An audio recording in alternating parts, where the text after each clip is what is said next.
நான் இப்போது கூறப்போவது ஒரு பிரமிப்பான காரியம். பைபிள் பிடிக்கும்னா இந்த வீடியோவை திரும்ப திரும்ப பாருங்க. உங்கள் குழந்தைகளுக்கு ஞானம் தேவைப்படலாம். ஞானம் எங்கே இருந்து வரும்? புத்தி தங்கும் இடம் எங்கே? அது ஜீவனுள்ள சகலருடைய கண்களுக்கும் ஒளித்தும் ஆகாயத்து பறவைகளுக்கு மறைந்தும் இருக்கிறது. நாசமும் மரணமும் நாங்கள் எங்கள் காதுகளினால் மாத்திரம் அதன் கீர்த்தியை கேட்டோம் என்கிறது. தேவனோ அதன் வழியை அறிவார்.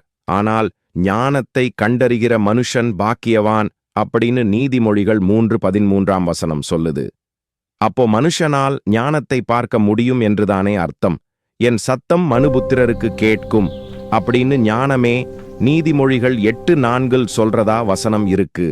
அப்போ மனிதர்களால் ஞானத்தோடு சத்தத்தையும் கேட்க முடியும். வேத வசனங்கள் முற்றிலும் உண்மை இல்லையா?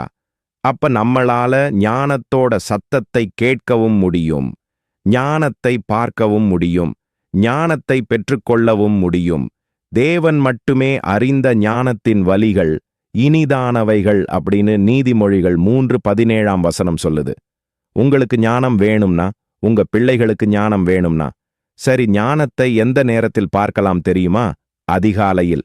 அதிகாலையில் என்னை தேடுகிறவர்கள் என்னை கண்டடைவார்கள். நீதிமொழிகள் 8:17 அதிகாலையில் எழுந்து கர்த்தருக்கு பயந்து அவரை தேடும்போது, நீதிமொழிகள் 2:6 கர்த்தர் ஞானத்தை தருகிறார்.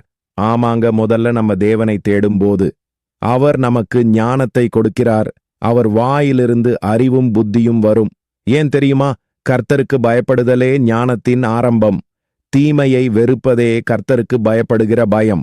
உங்களுக்கும் ஞானம் பிடிக்கும்னா ஆமென் கமெண்ட் பண்ணுங்க. பைபிள் பிடிக்கும்னா சேனலை சப்ஸ்கிரைப் பண்ணுங்க.